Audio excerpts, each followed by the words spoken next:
Normand. I am, sir, your obedient servant, Arsène Lupin, chief of the detective service." At 8 o'clock in the evening, Arsène Lupin and Jean Doudeville walked into Caillard, the fashionable restaurant, Lupin in evening clothes, but dressed like an artist, with rather wide trousers and a rather loose tie, and Doudeville in a frock coat, with the serious air and appearance of a magistrate. They sat down in that part of the restaurant which is set back and divided from the big room by 2 columns. A head waiter, perfectly dressed and supercilious in manner, came to take their orders, note book in hand. Lupin selected the dinner with the nice thought of an accomplished epicure. Certainly, he said, the prison ordinary was quite acceptable, but all the same it is nice to have a carefully ordered meal. He ate with a good appetite and silently, contenting himself with uttering, from time to time, a short sentence that marked his train of thought. "Of course I shall manage. But it will be a hard job. Such an adversary. What staggers me is that, after 6 months' fighting, I don't even know what he wants. His chief accomplice is dead. We are near the end of the battle and yet, even now, I can't understand his game. What is the wretch after? My own plan is quite clear: to lay hands on the Grand Duchy, to shove a Grand Duke of my own making on the throne, to give him Geneviève for a wife, and to reign. That is what I call lucid, honest and fair. But he, the low fellow, the ghost in the dark, what is he aiming at?" He called: "Waiter!" The head waiter came up. "Yes, sir." "Cigars." The head waiter stalked away, returned and opened a number of boxes. "Which do you recommend?" "These Upmanns are very good, sir." Lupin gave Doudeville an Upmann, took one for himself and cut it. The head waiter struck a match and held it for him. With a sudden movement, Lupin caught him by the wrist: "Not a word. I know you. Your real name is Dominique Lecas." The man, who was big and strong, tried to struggle away. He stifled a cry of pain. Lupin had twisted his wrist.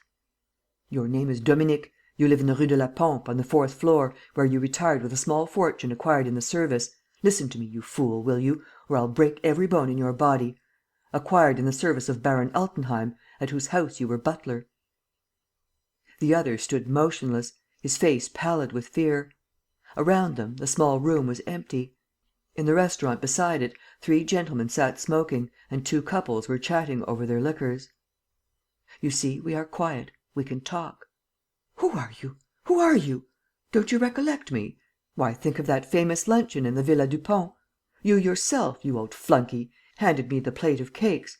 And such cakes!" "Prince,"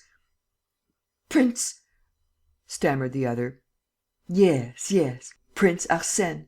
Prince Lupin, in person. Aha, you breathe again! You're saying to yourself that you have nothing to fear from Lupin, isn't that it?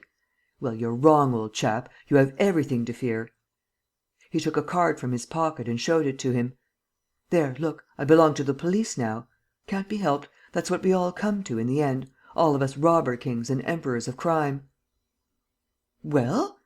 said the head waiter, still greatly alarmed.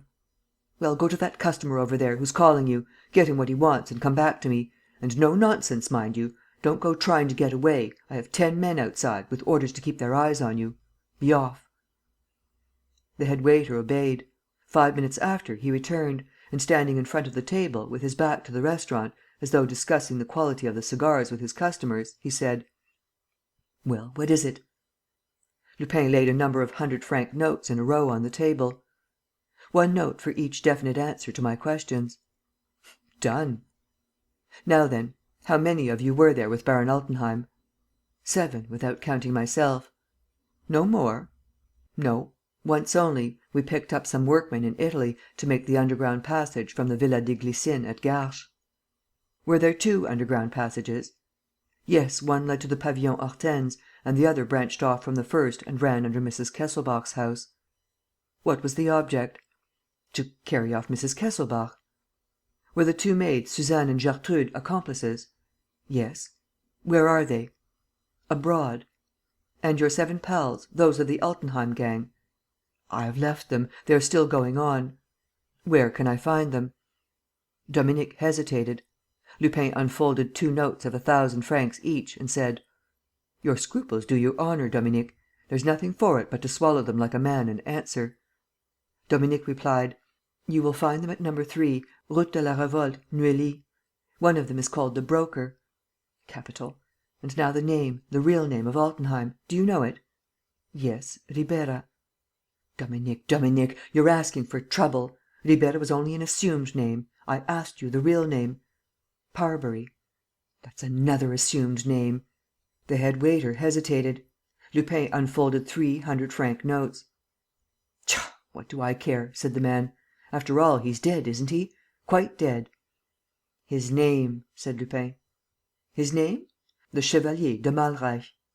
Lupin gave a jump in his chair. "What? What do you say? The Chevalier? Say it again. The Chevalier. "Raoul de Malreich." A long pause. Lupin, with his eyes fixed before him, thought of the mad girl at Veldenz, who had died by poison. Isilda bore the same name, Malreich, and it was the name borne by the small French noble who came to the court of Veldenz in the 18th century. He resumed his questions: "What country did this Malreich belong to?" "He was of French origin, but born in Germany. I saw some papers once. That was how I came to know his name. Oh, if he had found it out, he would have wrung my neck, I believe." Lupin reflected and said: "Did he command the lot of you?" "Yes." "But he had an accomplice, a partner?" "Oh, hush, hush!" The head waiter's face suddenly expressed the most intense alarm. Lupin noticed the same sort of terror and repulsion which he himself felt when he thought of the murderer. "Who is he? Have you seen him?" "Oh, don't let us talk of that one. It doesn't do to talk of him." "Who is he, I'm asking you?" "He's the master, the chief. Nobody knows him." "But you've seen him, you. Answer me. Have you seen him?" "Sometimes, in the dark, at night. Never by daylight. His orders come on little scraps of paper ... or by telephone." "His name?" "I don't know it. We never used to speak of him. It was unlucky." "He dresses in black, doesn't he?" "Yes, in black. He is short and slender, with fair hair." "And he kills, doesn't he?" "Yes, he kills. He kills where another might steal a bit of bread." His voice shook. He entreated: "Let us stop this. It won't do to talk of him. I tell you ... it's unlucky." Lupin was silent, impressed, in spite of himself, by the man's anguish. He sat long thinking and then rose and said to the head waiter: "Here's your money. But, if you want to live in peace, you will do well not to breathe a word of our conversation to anybody." He left the restaurant with Doudeville and walked to the Porte Saint Denis, without speaking, absorbed in all that he had heard. At last, he seized his companion's arm and said: "Listen to me, Doudeville, carefully. Go to the Gare du Nord. You will get there in time to catch the Luxembourg express. Go to Veldenz, the capital of the Grand Duchy of Zweibrücken Veldenz. At the town hall, you will easily obtain the birth certificate of the Chevalier de Malreich and further information about the family. You will be back on the day after to morrow. That will be Saturday." "Am I to let them know at the detective office?" "I'll see to that. I shall telephone that you are ill. Oh, one word more. On Saturday, meet me at 12 o'clock in a little café on the Route de la Revolte, called the Restaurant Buffalo. Come dressed as a workman." The next day, Lupin, wearing a short smock and a cap, went down to Neuilly and began his investigations at No. 3, Route de la Revolte. A gateway opened into an outer yard; and here he found a huge block of workmen's dwellings, a whole series of passages and workshops, with a swarming population of artisans, women and brats. In a few minutes he had won the good will of the portress, with whom he chatted for an hour on the most varied topics. During this hour he saw 3 men pass, one after the other, whose manner struck him.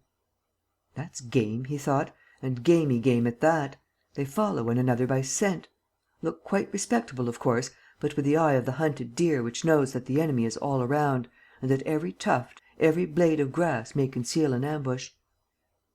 That afternoon and on the Saturday morning he pursued his inquiries and made certain that Altenheim's 7 accomplices all lived on the premises. 4 of them openly followed the trade of second hand clothes dealers. 2 of the others sold newspapers; and the third described himself as a broker and was nicknamed accordingly. They went in and out, one after the other, without appearing to know one another.